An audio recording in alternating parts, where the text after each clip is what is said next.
नमस्कार विद्यार्थी मित्रांनो, मी राहुल कोल्हे कल्पतरू पॅटर्नमध्ये आपलं सहर्ष स्वागत करतो. आपण घेऊन आलेलो आहोत जे की बॉम्बे उच्च न्यायालयावर या 26 एप्रिलला पेपर होऊ घातलेला आहे. त्यावर आपण जेही प्रिव्हियस इयरला 2018 ते 2025 मध्ये जे प्रश्न विचारलेले आहेत GSचे, तर त्यावर आपण एक सिरीज घेऊन आलेलो आहोत जे की तुमचा जे पेपर होणार आहे 26 तारखेला एप्रिलला, त्याच्यासाठी तुम्हाला हे अतिशय उपयुक्त ठरेल. कारण याच्या बाहेरचे काही प्रश्न जाणार नाहीत.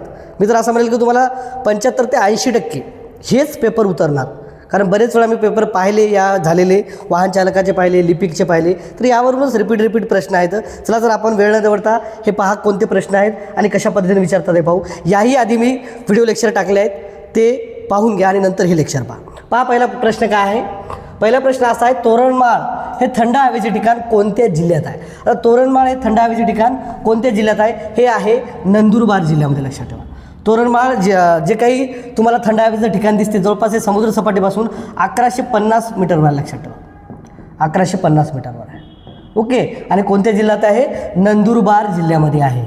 आणि अमरावतीमधलं एक विचारतात कधी, चिखलदरा. अमरावतीमधलं कोणतं आहे? चिखलदरा. हे एक थंड हवेचं ठिकाण आहे जे अमरावती जिल्ह्यामध्ये आहे. लक्षात ठेवा, इथे नंदुरबार बरेच वेळा विचारला आहे.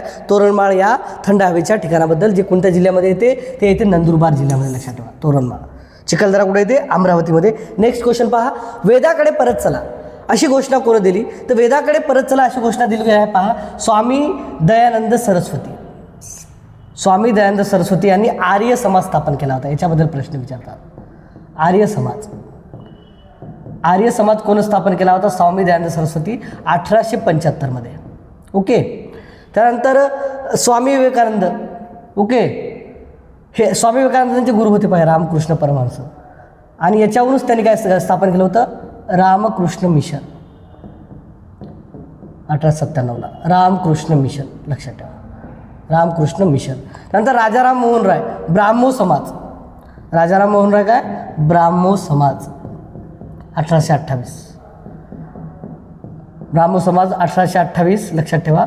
आणि महत्त्वाचं म्हणजे सती जी काय बंदी झालेली आहे, प्रथा बंदी, त्याच्यामध्ये महत्त्वाचं कार्य कोणाचं आहे? राजाराम मोहन राय. इथे पाहायचा रामकृष्ण मिशन, स्वामी विवेकानंदन, आर्य समाज, स्वामी दयानंद सरस्वती. आणि याच आर्य समाजाचं काय ब्रीद होतं? वेदाकडे परत चला. मग वेदाला त्यांनी सर्वस्व मानलं होतं. लक्षात ठेवा. ओके. स्वामी दयानंद सरस्वती याचं उत्तर आहे. वेदाकडे परत चला कोण म्हणले होते? स्वामी दयानंद सरस्वती. कोणत्या जीवनसत्वाच्या अभावामुळे रात आंधळेपणा होतो? त्याला काय म्हणू आपण? रात्रीला दिसत नाही तर रात आंधळेपणा. तर हे जीवनसत्व अभावी होतो अजीवनसत्वाच्या अभावी. लक्षात ठेवा, अजीवनसत्वाच्या अभावामुळे आपले डोळे कमजोर होतात. मग अजीवनसत्व मिळते कशामधून? मॅक्झिमम आपण पाहतो गाजरामधून भेटते, पालेभाज्या, त्याच्यानंतर माशामधून भेटते. लक्षात ठेवा, मच्छी. तर हे याच्यामधून जीवनसत्व भेटते. ज्याचा कोणाला दिसत नसेल रात्रीचं तर हे पदार्थ सेवन करा. लक्षात ठेवा. त्यानंतर पहा, जीवनसत्व ब काय आहे? बी कॉम्प्लेक्स, 8 कॉम्प्लेक्स आहे. B1 पाहतो आपण, B1 thiamine, B2 riboflavin, B3 niacin, B5 पेंटॅथेनिक आम्ल. ओके. त्याच्यानंतर B6 येते पायरोडॉक्झिन, B7 येते बायोटीन. ओके. B9 येते फॉलिक ॲसिड. तर अशा गोष्टी आपण पाहतो. तर याच्यामध्ये बेरी हा रोग जो दिसतो तुम्हाला महत्त्वाचा, बेरी. ओके. तर हा रोग याच्यामुळे होतो. लक्षात ठेवा, त्याच्यामुळे जीवनसत्व बच्या अभावामुळे. बी कॉम्प्लेक्स हा 8 गट आहेत त्याचे. ओके. त्यानंतर जीवनसत्व क, स्कर्वी हा रोग होतो. व्हिटॅमिन सीच्या अभावी स्कर्वी हा रोग होतो. स्कर्वी काय आहे सर? स्कर्वी हा हिरड्यामधून रक्त निघते. लक्षात ठेवा.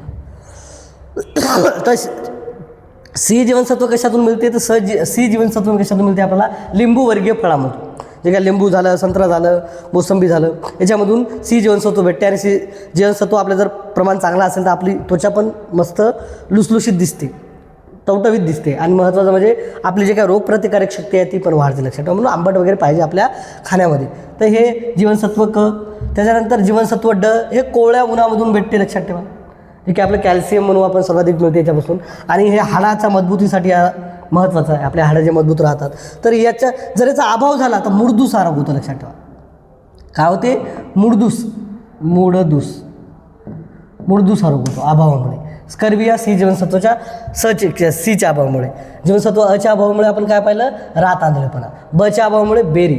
आणि सीच्या अभावी काय पाहिलं? स्कर्वी, जे हिरड्यातून रक्त येते. लक्षात ठेवा. ओके. रयत शिक्षण संस्थेची स्थापना कोणाला केली पुढीलपैकी? ओके. तर रयत शिक्षण संस्थेची स्थापना केली आहे कर्मवीर भाऊराव पाटील. ओके. कर्मवीर भाऊराव पाटील. शिकवा, कमवा आणि शिका ही एक त्यांनी योजना आणली होती. ओके. कर्मवीर भाऊराव पाटीलचा एक वाक्य पण आहे, माझ्या दाढीला जेवढे केस आहेत तेवढे मी बहुजनाचे लेकरं शिकवलं. तर यांचं शिक्षणामध्ये महत्त्वाचं हात राहिला आहे ते म्हणजे रयत शिक्षण संस्था आहे. कुठे दिसते तुम्हाला? सातारा इथं, लक्षात ठेवा. सातारा. काळे इथे उभारले होते ना, काले. ओके. ते कुठे येते? कराड तालुक्यामध्ये, लक्षात ठेवा. कराड तालुक्यामध्ये, कराड तालुका. ओके. कराड या तालुक्यामध्ये, लक्षात ठेवा. ओके. तर कर्मवीर भाऊराव पाटील. राजेश शाहू महाराज पाहतो आपण. राजेश शाहू महाराजबद्दल महत्त्वाचा प्रश्न विचारतात. आरक्षणाचे जनक म्हणतात त्यांना, लक्षात ठेवा. आरक्षणाचे जनक, आरक्षणाचे जनक. ओके. यांनी आपल्या जे काही संस्थान होतं कोल्हापूरचं, याच्यामध्ये 50% आरक्षण केलं होतं, लक्षात ठेवा. 50% आरक्षण मागासवर्गीयांसाठी, मागासवर्गीयांसाठी 50% आरक्षण. मागासवर्गीयांसाठी किती दिलं होतं? 50% आरक्षण दिलं होतं, लक्षात ठेवा. ओके. 1902 1902ला. त्यानंतर इथं महत्त्वाचं म्हणजे यांच्याबद्दल विचारतात 1911ला. ओके. 1911ला यांनी सत्यशोधक समाज स्थापन केला होता. ओके. सत्यशोधक समाज हे विचारतात. सत्यशोधक समाज कोणाचा होता? महात्मा ज्योतिबा फुलेचा. आणि जे काय आपण कोल्हापूरमध्ये म्हणतो ते कोणी केला होता? 11 जानेवारी 1911ला सत्यशोधक समाज राजेश शाहू महाराजांनी केला होता. त्यानंतर महत्त्वाचं यांचं मूळ नाव विचारतात, लक्षात ठेवा. यांचं नाव होतं यशवंतराव, यशवंतराव. ओके. यशवंतराव घाटगे. घाटगे कुटुंबातील होते, लक्षात ठेवा. ओके. यशवंतराव घाटगे, घाटगे. याच्यावर प्रश्न विचारलेला आहे, मी पाहिलं. ओके. तर यशवंतराव घाटगे. नंतर आरक्षणाचे जनक म्हणतात कारण त्यांनी 50% आरक्षण दिलेलं आहे. त्यानंतर मिस क्लार्क, मिस क्लार्क या नावावर त्यांनी काय केलं होतं? दलितांसाठी हॉस्टेल सुरू केलं, लक्षात ठेवा. दलित समाजासाठी, दलित विद्यार्थ्यांसाठी, दलितांसाठी. ओके. काय म्हणू आपण त्याला? वसतिगृह, वसतिगृह सुरू आहे. गंगाराम कांबळे या व्यक्तीला त्यांनी हॉटेल पण टाकून दिलं होतं. बहुजन समाजाचे आपण त्याला उद्धारक म्हणतो, लक्षात ठेवा. तर राजेश शाहू महाराज आरक्षणाचे जनक आहेत. बरंच त्यांचं कार्य, लक्षात ठेवा. कुलकर्णी वतन बंद केलं होतं. वेदोक्त प्रकरण त्यांचं माहिती आहे आपल्याला. ओके. आज 2 एप्रिल आहे. तर 2 एप्रिललाच त्यांना छत्रपती ते झाले होते, लक्षात ठेवा. राज्याभिषेक झाला होता त्यांचा आजच्याच दिवशी आपण ते लेक्चर घेत आहोत. डॉक्टर पंजाबराव देशमुख. ओके. भारत कृषक समाज. डॉक्टर पंजाबराव देशमुख यांच्याबद्दल एक गोष्ट विचारतात, भारत कृषक समाज. तर भारत कृषक समाज तुम्हाला दिसते, भारत कृषक समाज हे कोण स्थापन केला होता? भारत कृषक समाज हा कोणी केला होता? पंजाबराव देशमुख. भाऊसाहेब म्हणायचे त्याला, पंजाबराव देशमुख, पंजाबराव देशमुख. ओके. पंजाबराव देशमुख. भारत कृषक समाज. छत्रपती शिवाजी महाराज, शिवाजी संस्था तुम्हाला दिसते. ओके. शिवाजी शिक्षण संस्था हे अमरावतीची ते यांनी स्थापन केली आहे, शिवाजी शिक्षण संस्था. ओके. शिवाजी शिक्षण संस्था अमरावती. ओके. हे विचारतात कोण स्थापन केली होती? शिवाजी शिक्षण संस्था अमरावती. तर हे दिसते तुम्हाला पंजाबराव देशमुख. ओके. भारत कृषक समाज स्वतंत्र भारताचे पहिले कृषी मंत्री होते, लक्षात ठेवा. म्हणून ओके, स्वतंत्र भारताचे पहिले कृषी मंत्री होते, कृषी मंत्री. ओके. कृषी मंत्री होते पंजाबराव देशमुख. पाहिला आपण. महर्षी धोंडो केशव कर्वे. तर यांनी SNDT श्रीमती नाथीबाई दामोदर टाकरसी. ओके. आशियातील पहिलं महिला विद्यापीठ, पहिले महिला विद्यापीठ. ओके. पहिले महिला विद्यापीठ स्थापन केले होते, विद्यापीठ. ओके. हे प्रश्न विचारतात लक्षात. इथं पाहिलं आपण कर्मवीर भाऊराव पाटील रयत शिक्षण संस्थेची स्थापना केली त्यांनी. त्यानंतर कुठे केली? तर सातारा इथं स्थापन केली. काले इथं, काळे म्हणू आपण त्याला. कुठे येते गाव? ते काले गाव आहे. आणि कुठं? कराड येते. नंतर ते हलवण्यात आली सातारा येथेच. त्यानंतर राजेश शाहू महाराज पाहिला आपण. त्यांचं मूळ नाव विचारतात, यशवंतराव होतं घाटगे. आरक्षणाचे जनक म्हणतो आपण त्यांना. 50% आरक्षण त्यांनी प्रथम लागू केलं. ओके. त्यानंतर 1911 सत्यशोधक समाज स्थापन केला आहे त्यांनी. ओके. तर सर मिस क्लार्क हे याच्याबद्दल प्रश्न आलेला आहे. ओके. मिस क्लार्क हे हॉस्टेल त्यांनी सुरू केलं होतं दलित विद्यार्थ्यांसाठी. भारत कृषक समाज आपण पाहिलं पंजाबराव देशमुख यांचा. शिवाजी शिक्षण संस्था त्यांची पहिली अमरावतीला आहे. आणि ते पहिले कृषी मंत्री होते, लक्षात ठेवा. ओके. पहा नेक्स्ट क्वेश्चन. भारतीय रिझर्व्ह बँकेचे गव्हर्नर. आता ज्यावेळेस प्रश्न विचारला होता त्यावेळेस संजय मल्होत्रा ऑप्शनमध्ये बी नव्हतं. मी संजय मल्होत्रा ऑप्शनमध्ये टाकलं, संजय मल्होत्रा. कारण सध्याचे गव्हर्नर आहे संजय मल्होत्रा, भारतीय गव्हर्नर. ओके. रिझर्व्ह बँकेचे गव्हर्नर आहेत ते तर 26वे आहेत, ते लक्षात ठेवा. याच्यावर प्रश्न विचारू शकतात. 26वे कितवे आहेत? 26वे. रघुराम राजन 23वे होते, 23वे. त्यानंतर शक्तिकांत दास दिसतील तुम्हाला. ओके, शक्तिकांत दास दिसतील तुम्हाला 25वे. याच्या आधीचेच होते, लक्षात ठेवा, 25वे. आणि उर्जित पटेल होते 24वे. ओके, आता हे मराठी झालं नाही, हिंदी झालं. ओके, हे 26वे. बाकी तुम्हाला दिसतील 23वे रघुराम राजन, 25वे शक्तिकांत दास आणि 24वे उर्जित पटेल. संजय मल्होत्रा सध्या भारतीय रिझर्व्ह बँकेचे गव्हर्नर आहेत. कोण? संजय मल्होत्रा. लक्षात ठेवा. चालू घडामोडीमध्ये हा प्रश्न विचारू शकतात, विचारतात ते 100%, कारण विचारलेला प्रश्न आहे. पण संजय मल्होत्रा आत्ता झाले. खालीलपैकी कोणता वेदांचा भाग नाही? पुराणे नाही, कृष्ण पुराणे आपण पाहतो. ओके, विष्णू पुराणे तर पुराण नाही. ब्राह्मण, उपनिषद, संहिता हे वेदाचे भाग आहेत, वेदांचे, लक्षात ठेवा. ओके, काही विचारतात थोडं प्राचीनबद्दल. पालकच्या भाजीत खालीलपैकी कोणते आम्ल असते? ऑक्झिलिक आम्ल असते, लक्षात ठेवा. पालक जी भाजी खातो त्यामध्ये ऑक्झिलिक असते. टार्टारिक चिंचमध्ये असते, चिंचामध्ये आपण खातो आंबट. ओके, टार्टारिक असते. ॲस्कॉर्बिक आम्ल जर पाहतो आपण लिंबू वर्गीय फळामध्ये असते. याच्यामध्ये तुम्हाला दिसते लिंबू, संत्रा वगैरे, लक्षात ठेवा. ओके, लिंबू, संत्रा. त्यानंतर ॲसिटिक हे व्हिनेगारमध्ये, लक्षात ठेवा. Okay, vinegar. लिंबू, संत्रा, मोसंबी, ॲस्कॉर्बिक. टार्टारिकमध्ये आपण चिंच. ओके, ऑक्झिलिक आम्ल पाहतो आपण पालकच्या भाजीत. ओके, ऑक्झिलिक पालकच्या भाजीत. नेक्स्ट पहा, कोणतीही वस्तू हलवण्यासाठी लागणारे बल हे त्या वस्तूच्या रिकामी जागा अवलंबून असते. वस्तू हलवायची असेल तर त्या वस्तू कशावर अवलंबून असेल? ती वस्तुमानावर अवलंबून असेल, आकारमानावर नाही. ओके, ती जर वस्तू हलवायची असेल तर ती कशावर अवलंबून नाही? तिच्या वस्तुमानावर राहील. ओके, म्हणजे त्या वस्तूच्या वस्तुमानावर अवलंबून राहील, लक्षात ठेवा. विबल्डन ही जी स्पर्धा आहे कोणत्या खेळाशी संबंधित आहे? विचारतात. विबल्डन जी स्पर्धा दिसते तुम्हाला ही लंडनमध्ये होते. ओके, त्याला काय गौती मैदानावर होते झाल्या. आणि ही विबल्डन स्पर्धा ही लंडनलाच होत असते. ओके, म्हणजे इंग्लंडला.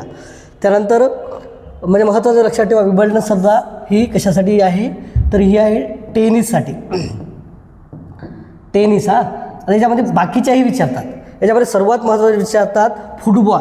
याच्यामध्ये संतोष ट्रॉफी आहे, लक्षात ठेवा. Santosh trophy. Okay, Santosh trophy. बाकी मग तर इथं वर्ल्ड कप दिसते तुम्हाला. इथं IPL महत्त्वाचा आहे, क्रिकेट आता चालू आहे सध्या IPL.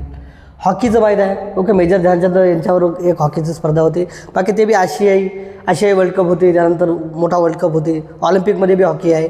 ओके, आता क्रिकेटमध्ये समावेश झाला.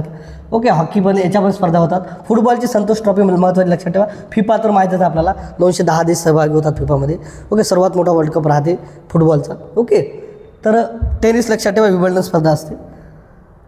बेकिंग सोड्याचे रासायनिक नाव काय आहे? Sodium bicarbonate. यालाच काय म्हणतात? Sodium hydrogen carbonate. Sodium bicarbonate. याला दुसरं काय नाव आहे? सोडियम म्हणा किंवा sodium bicarbonate. Okay, sodium bicarbonate.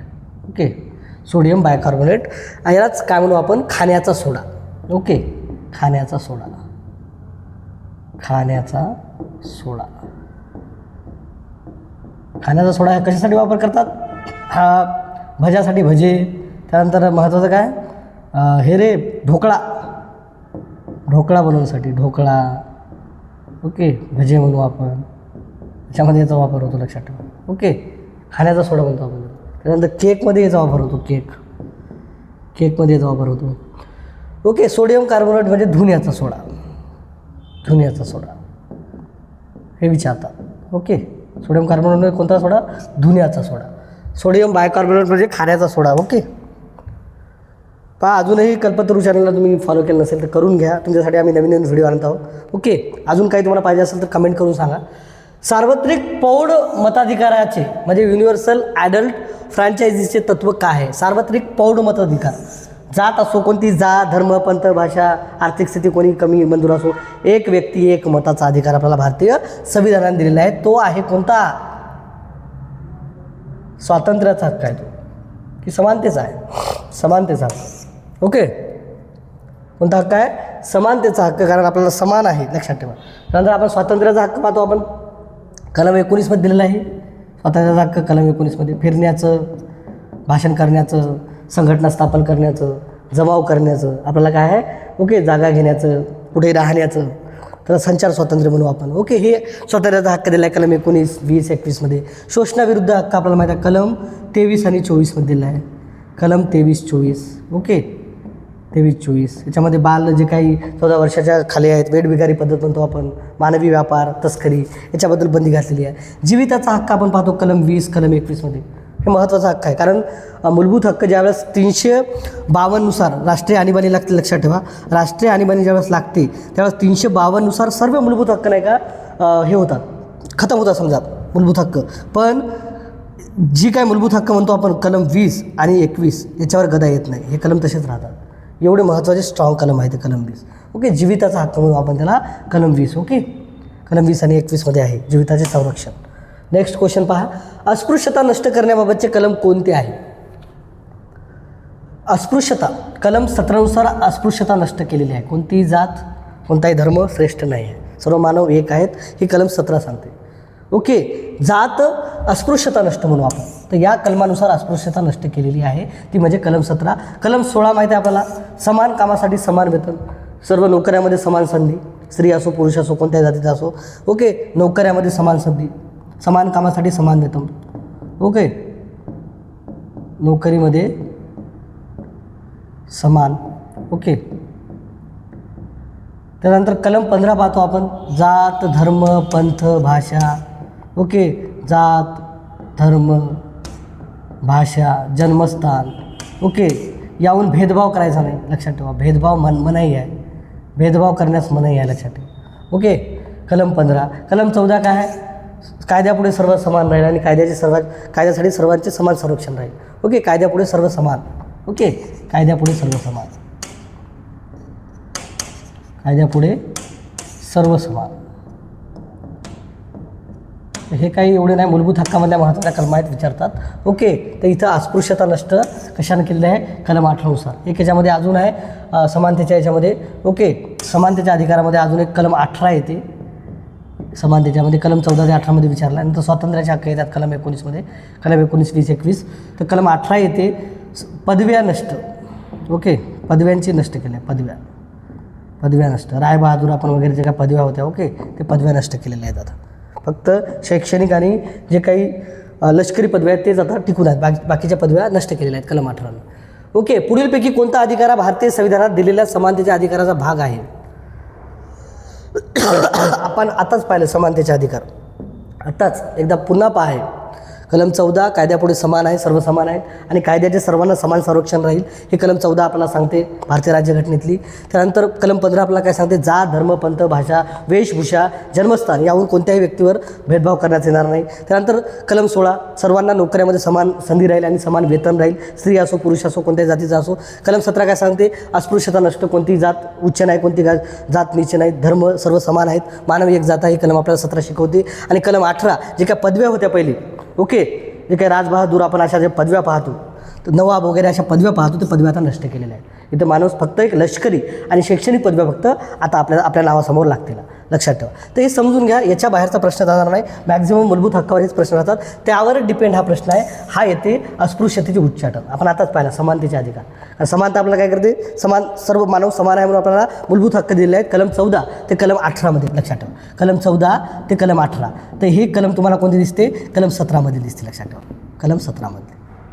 याच्याबद्दल काही आलं तर असा जर मोठा प्रश्न आला तर घाबरू नका, सोपा आहे. पुढीलपैकी कोणता अधिकार भारतीय संविधानात दिलेला समानतेच्या अधिकाराचा भाग आहे? तर इथं काय? अस्पृश्यते उच्चाटन. सर्व मानव समान आहेत, ही आपल्याला कलम शिकवते 17. ओके, अस्पृश्यता नष्ट. उत्तरेकडील मैदाने कोणत्या प्रकारच्या मृदेने तयार झालेली आहे? आलो मृदा, म्हणजे याला आपण गाळाची मृदा म्हणतो. या आलो मृदाला आपण काय म्हणतो? गाळाची मृदा, लक्षात ठेवा. कोणती मृदा? गाळाची मृदा. गाळाची मृदा.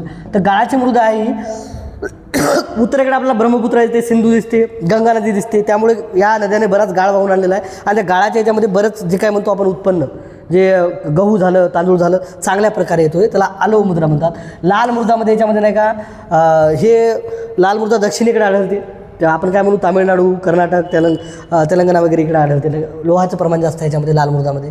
ओके, जांभा दगडाची मृदा ही पण आढळते. ओके, सुपीक असतात हे मृदा. लोम मृदा याच्यामध्ये वाळू बिळू चिखल बिकल मिक्स असते लोम मृदामध्ये. ओके, महाराष्ट्रातील कोणत्या अभयारण्याला महाराष्ट्रातील भरतपूर म्हणतात? तर भरतपूर आहे राजस्थानमध्ये. हे अभयारण्य तुम्हाला कुठे दिसते? राजस्थानमध्ये. कोकलादेव. ओके. तर तिथे बरेच आंतरराष्ट्रीय म्हणजे दुसऱ्या देशातून नाही का पक्षी येतात त्या भरतपूरला. तसंच एक महाराष्ट्रामध्ये एक अभयारण्य आहे, ते म्हणजे नांदूर मधमेश्वर अभयारण्य. नांदूर मधमेश्वर अभयारण्य कुठं आहे? नाशिकला. लक्षात ठेवा. ओके. हे नांदूर मधमेश्वर नाव घेतलं की लक्षात आलं पाहिजे कोणत्या जिल्ह्यामध्ये? नाशिकला. इथे बरेच पक्षी येतात विविध याचे. ओके. म्हणून याला भारताचे जे भरतपूर आहे जिथं सर्वाधिक पक्षी येतात त्याची उपमा दिलेली आहे महाराष्ट्राचे भरतपूर. तर महाराष्ट्राचे भरतपूर आहे नांदूर मधमेश्वर. ओके. कर्नाळा पक्षी अभयारण्य रायगडमध्ये येते. लक्षात ठेवा. कर्नाळा कुठे येते? रायगडमध्ये. प्रश्न विचारतात कर्नाळा पक्षी अभयारण्य कोणत्या जिल्ह्यामध्ये येते? रायगड. जायकवाडी येते पैठण. पैठण म्हणजे कुठं? छत्रपती संभाजीनगर. ओके. याच्या बाहेरचा प्रश्न जाणार नाही. अजून विचारून काय विचारणार आहेत? छत्रपती संभाजीनगर. महेश्वर सुपे पुणे. इथे काही पक्षी आढळतात. इथं महत्त्वाचं आढळते पहा, काळवीट आढळतात. इथं काळवीट. मयुरेश्वर सुपे हे पुणेमध्ये येते. लक्षात ठेवा. ओके. मयुरेश्वर सुपे पुणेला येते. नेक्स्ट क्वेश्चन पहा. संत ज्ञानेश्वराची समाधी कुठं आहे? आळंदी येत आहे. वयाच्या 21व्या वर्षी 1296ला 21व्या वर्षी विचारतात. कितव्या वर्षी घेतली हे लक्षात पाहिजे. 21व्या वर्षी जिवंत समाधान घेतली त्यांनी. ओके. 1296मध्ये. एवढं चालू विचारणार लक्षात ठेवा. 1296 आळंदी येथे जिवंत समाधी घेतली इंद्रायणी नदीकाठी. कुठे? इंद्रायणी नदीकाठी. ओके. बाकी देहू संत तुकाराम महाराजांचं जन्मस्थान आहे. संत तुकाराम महाराज.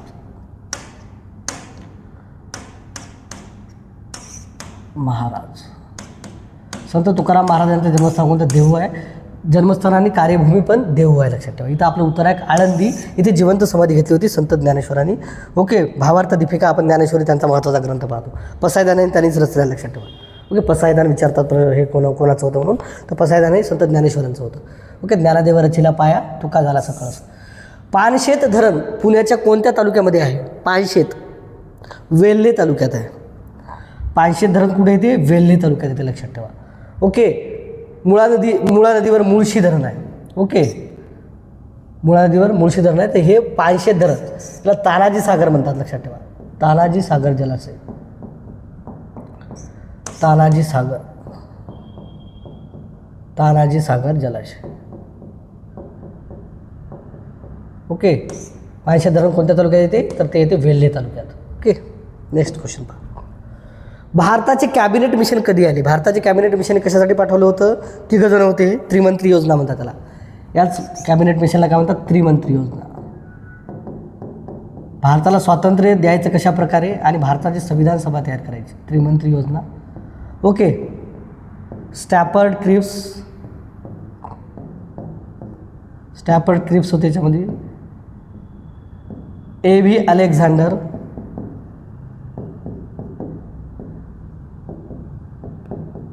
ओके. ह्याच्यामध्ये होते. लक्षात ठेवा. Stafford Cripps, A.V. Alexander. Okay. अजून एक नाव आहे ह्याच्यामध्ये.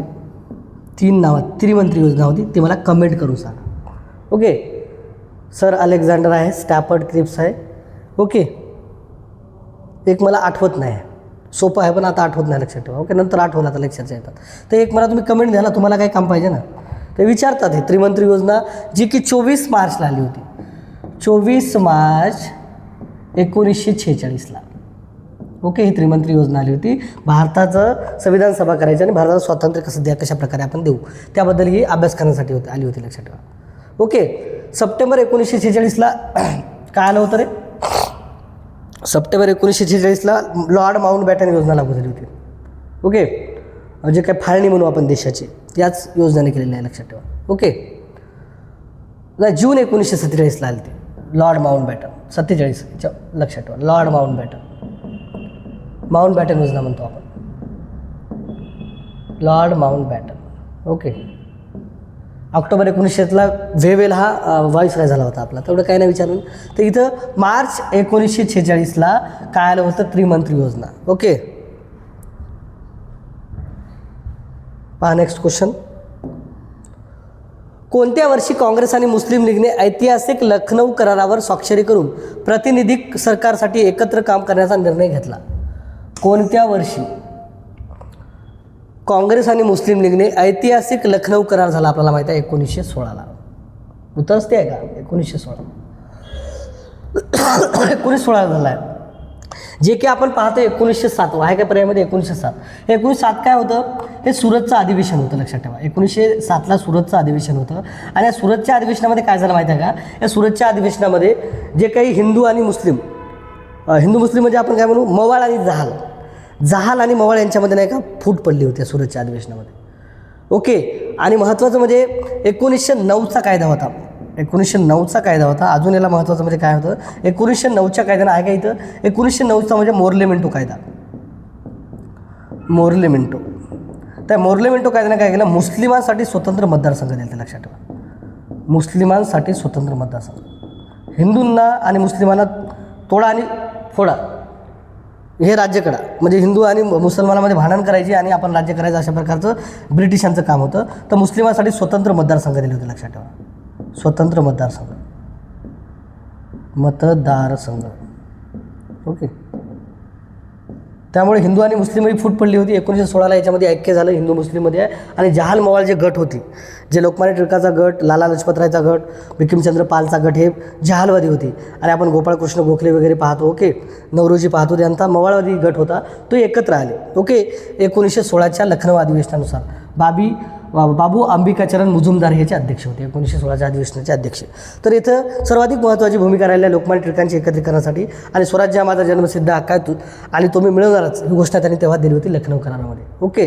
स्वराज्य हा माझा जन्मसिद्ध हक्क आहे आणि तो मिळवणारच, हे वाक्य कोणाचं आहे? तर हा प्रश्न विचारलेला आहे तुमचा याच पेपरला, लक्षात ठेवा. तर ते लोकमान्य टिळकांचं आहे. 1919ला आपण पाहतो मॉन्टेग्यू चेम्स्फोर्ड.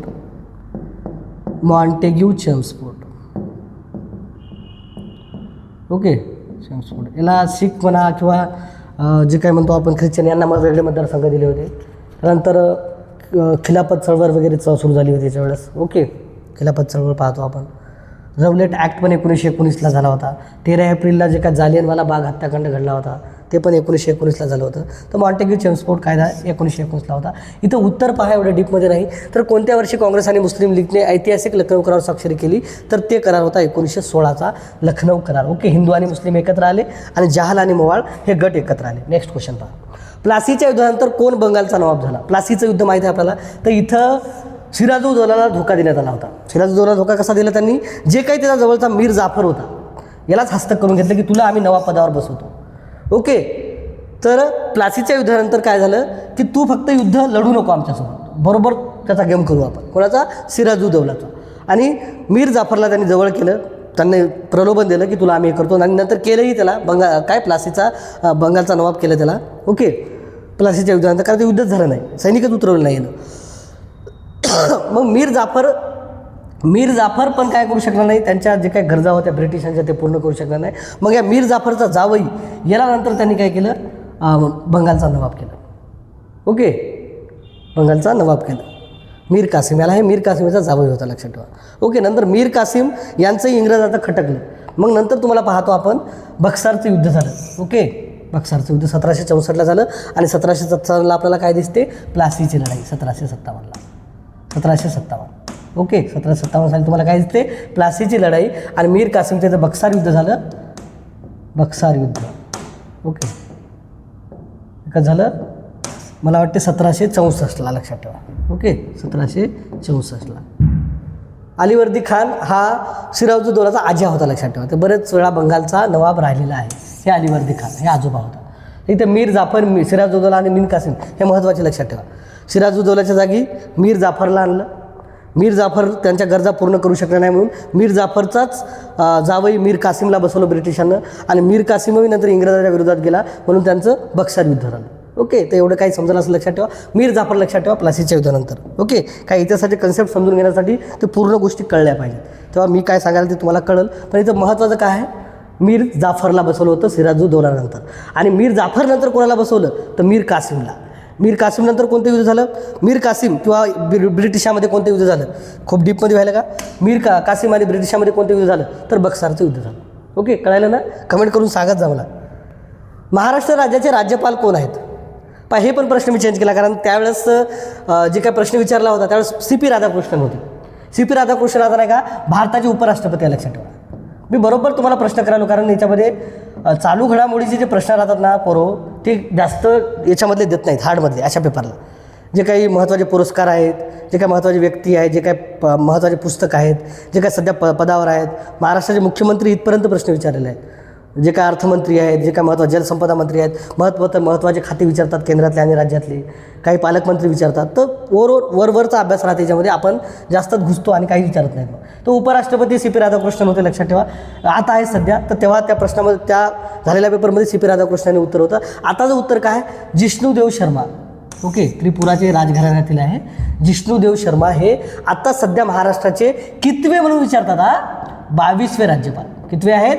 22वे राज्यपाल. विद्यासागर राव 2014 ते 2019 होते, बरेच काळ. त्यानंतर आचार्य देवव्रत हे गुजरातचे आहेत सध्या, आणि यांना भारतातला म्हणालो महाराष्ट्राचा अतिरिक्त कारभार दिला होता, महाराष्ट्र राज्याचा. ओके, त्यामुळे 22वे राज्यपाल जर म्हटलं तर जिष्णुदेव शर्माच आहेत, लक्षात ठेवा.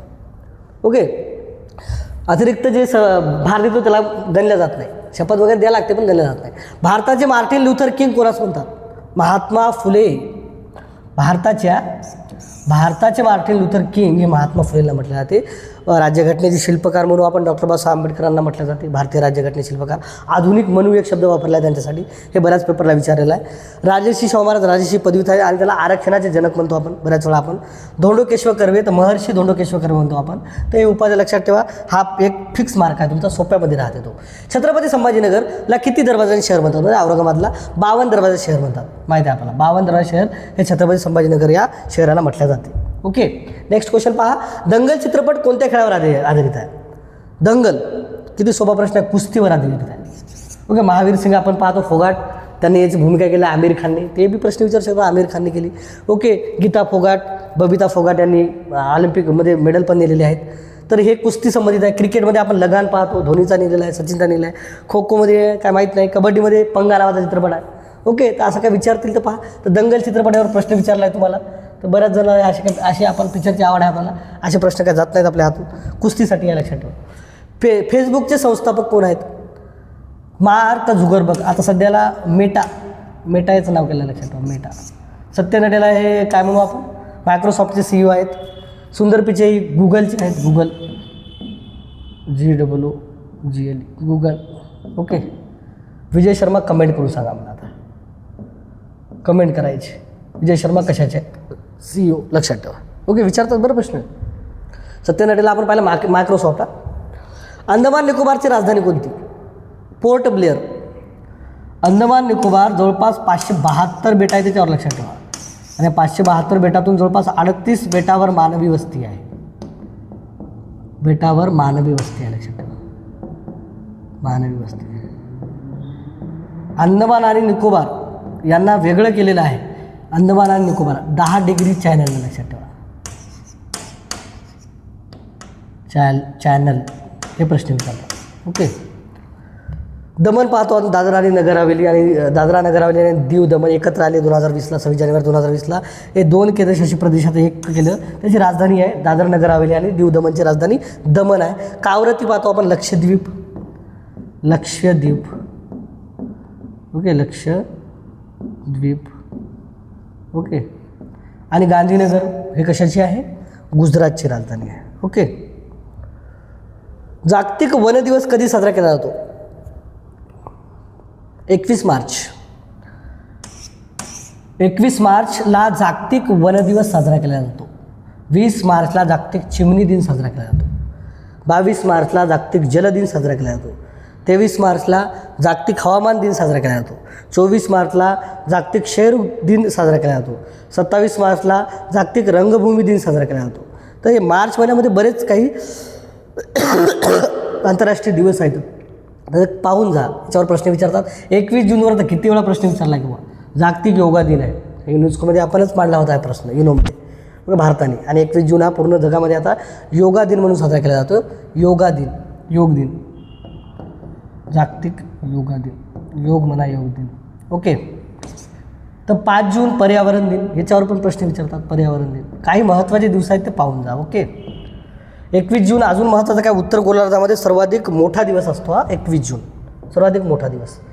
जय जय महाराष्ट्र माझा हे गीत कोणी लिहिले? लोकप्रिय कवी आपण म्हणतो त्याला राजा बडे यांनी लिहिलेलं, लक्षात घ्या. राजा बडे. जय जय महाराष्ट्र माझा 2023ला राज्यगीत म्हणून याला आपली मान्यता दिलेली आहे, लक्षात ठेवा. जय जय महाराष्ट्र माझा. कुसुमाग्रज आणि विवा शिरवाडकर एकच आहेत, शिरवाडकर एकच आहे ते, लक्षात ठेवा. 27 फेब्रुवारी 27 फेब दिसते तुम्हाला, तर हे ज्यांचा जन्मदिवस आहे मराठी भाषा दिन. ओके, मराठी भाषा दिन म्हणून साजरा केला जातो. ओके, मराठी भाषा दिन कोणाचा? कुसुमाग्रज यांचा जन्मदिवस. एकच आहेत ते, लक्षात ठेवा. राजा तांबे पण एक कवी आहेत. तर राजा बडे यांनी हे जय जय महाराष्ट्र हे गीत लिहिलं. आता हे राज्यगीत आहे 2023 पासून आपलं. नेक्स्ट क्वेश्चन पहा. शिका, संघटित व्हा आणि संघर्ष करा. हा संदेश कोणी दिला? डॉक्टर बाबासाहेब आंबेडकर. सोपा आहे. बहिष्कृत हितकारणी सभेमध्ये हा त्यांनी संदेश दिला होता स्थापना केल्यानंतर. बहिष्कृत हितकारणी 1924ची सभा.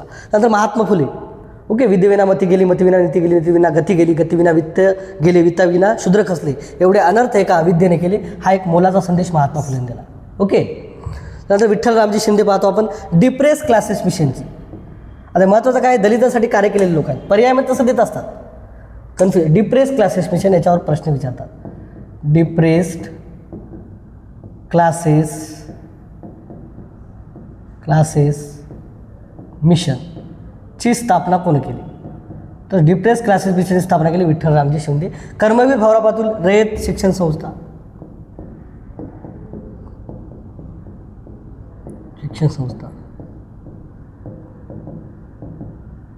ओके, रयत शिक्षण संस्था, कर्मवीर भाऊराव पाटील. महात्मा फुले आपण पाहिलं, विद्येविना मती गेली, मतीविना नीती गेली, नीतीविना गती गेली, गतीविना वित्त गेले, वित्ताविना शूद्र खचले, एवढे अनर्थ एका अविद्येने केले. हा मोलाचा संदेश महात्मा फुलेंनी दिला. हे विचारतात. डॉक्टर बाबासाहेब आंबेडकर, शिका, संघटित व्हा, संघर्ष करा.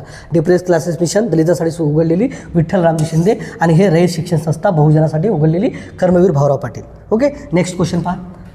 आजच्या शेजारचा शेवटचा क्वेश्चन. ताडोबा अभयारण्य कोणत्या जिल्ह्यात आहे? चंद्रपूरमध्ये आहे. सर्वाधिक जुनं आणि सर्वाधिक क्षेत्रफळानं मोठं असलेलं ताडोबा अभयारण्य आहे. याला काय म्हणू आपण, सर्वाधिक जास्त वाघ आहे त्याच्यामध्ये. ओके, तर चंद्रपूरमध्ये येते. वर्धामध्ये बोर येते, लक्षात ठेवा. इथे बी वाघ आहेत, बोर अभयारण्य. ओके, भंडारामध्ये नवेगाव वगैरे ते घुसलेलं आहे सध्या. नवेगाव नागझिरा. ओके, नवेगाव नागझिरा आहे.